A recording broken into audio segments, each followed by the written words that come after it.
حدیث میں آتا ہے نا، صحابہ کرام سے ایک دفعہ حضور علیہ الصلوۃ والسلام نے فرمایا لا يدخل الجنت من كان في قلبه مثقال ذرة من الكبر، وہ شخص جنت میں داخل نہیں ہوگا جس کے دل میں ذرہ برابر بھی تکبر ہو۔ صحابہ نے حضور سے سوال کیا کہ یا رسول اللہ، ہم میں سے ہر آدمی چاہتا ہے ان یکون ثوبہ حسنا، کہ اچھے کپڑے پہنے، وان یکون نعلہ حسنا، اچھے جوتے پہنے، تو اس کا مطلب تو یہ کہ ہر آدمی کے دل میں تکبر ہے، ہر آدمی چاہتا ہے میں اچھا لباس پہنوں، اچھی گھڑی پہنوں، اچھا موبائل رکھوں، اچھے جوتے پہنوں۔ تو آپ نے تو فرمایا کہ جس کے دل میں رائی کے برابر بھی تکبر ہوگا جنت میں نہیں جائے گا، تو کون جائے گا جنت میں؟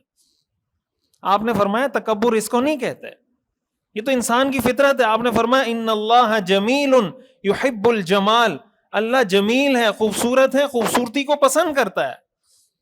آپ اچھا لباس پہنیں گے یہ اللہ کو اچھا لگتا ہے، آپ اچھا جوتا پہنیں گے یہ اللہ کو اچھا لگتا ہے، آپ اپنے آپ کو سیٹ رکھیں گے، اپنے بال سیٹ رکھیں گے، اپنی داڑھی کو کنگھی کر کے رکھیں گے، اپنا لباس، اپنے گھر میں صفائی ستھرائی، یہ اللہ کو اچھی لگتی ہے۔ ان اللہ جمیل یحب الجمال، اللہ کو یہ پسند ہے۔ تکبر کس کا نام ہے؟ آپ نے فرمایا غمط الناس وبطر الحق، اس کو تکبر کہتے ہیں۔ لوگوں کو اپنے سے کم تر سمجھنا اور حق بات معلوم ہو جانے کے بعد بھی اس کو ٹھکرا دینا، اس کو کہتے ہیں تکبر۔ آپ کو حق بات پتہ چل گئی کہ بھائی میرا جو نظریہ تھا، میرا جو عقیدہ تھا، میری جو سوچ تھی وہ غلط تھی، اور آپ کو وہ چیز دلائل سے آپ کے سامنے واضح ہو گئی، پھر بھی آپ کہتے ہیں نہیں میں نہیں مانوں گا، اس کو کہتے ہیں میں نہ مانوں، اس کو کہتے ہیں تکبر۔ اور جس آدمی کے دل میں رائی کے دانے کے برابر تکبر ہوگا جنت میں نہیں داخل ہوگا۔ دوسروں کو اپنے سے حقیر سمجھنا کہ میرے پاس پیسہ زیادہ ہے، میرے پاس گاڑی اچھی ہے، میرا گھر اچھا ہے، میں مالک مکان ہوں، یہ کرایہ دار ہے، اور جناب میں اس محلے میں رہتا ہوں، میرا ذاتی گھر ہے، یہ اس محلے میں رہتا ہے، یہ کرایہ دار ہے، یہ لو کیٹیگری کا ہے، میں اپر کیٹیگری کا ہوں، میں سپیریئر ہوں، یہ مجھ سے، یہ جو مائنڈ سیٹ ہے، جو مٹیریلسٹک اپروچ ہمیں سکھاتی ہے، مادیت پرستی ہمیں یہ چیز سکھاتی ہے کہ میں اس سے بہتر ہوں، کیوں؟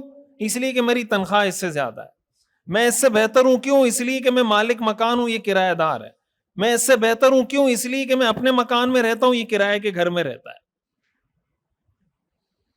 اس کو کہتے ہیں تکبر۔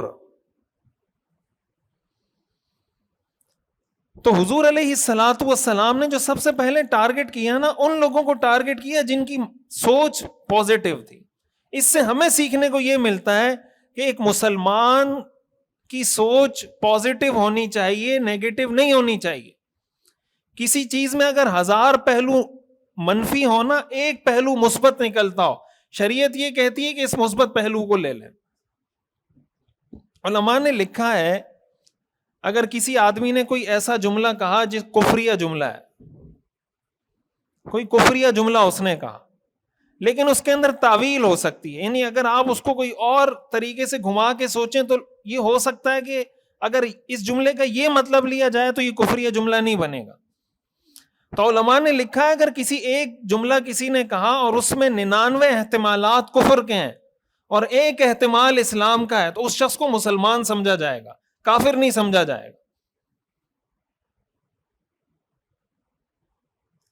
کسی نے کوئی کفریہ جملہ کہا اور اس میں 99 احتمالات اس بات کے ہیں کہ یہ جملہ کہنے سے آدمی کافر ہو جاتا ہے، لیکن ایک احتمال اس چیز کا ہے کہ اگر اس جملے کا یہ مطلب ہو تو یہ کافر نہیں ہوگا، تو شریعت کا حکم یہ ہے کہ یہ کافر نہیں ہے، یہ مسلمان ہے۔ کیوں؟ اس لیے کہ شریعت کا جو مزاج ہے وہ پازیٹیوٹی ہے، وہ نیگیٹیوٹی نہیں ہے۔ قرآن میں آتا ہے نا لا تیأسوا من روح اللہ، اللہ کی رحمت سے مایوس مت ہو، تو مایوسی نیگیٹیوٹی ہے، اور امید یہ کیا ہے؟ یہ پازیٹیوٹی ہے، یہ مثبت مائنڈ سیٹ ہے کہ آدمی جتنی بھی پریشانی کی حالت میں ہو اس کو اللہ سے امید ہو کہ اللہ مجھے اس مشکل سے نکال دے گا، تو اللہ نکال دے گا۔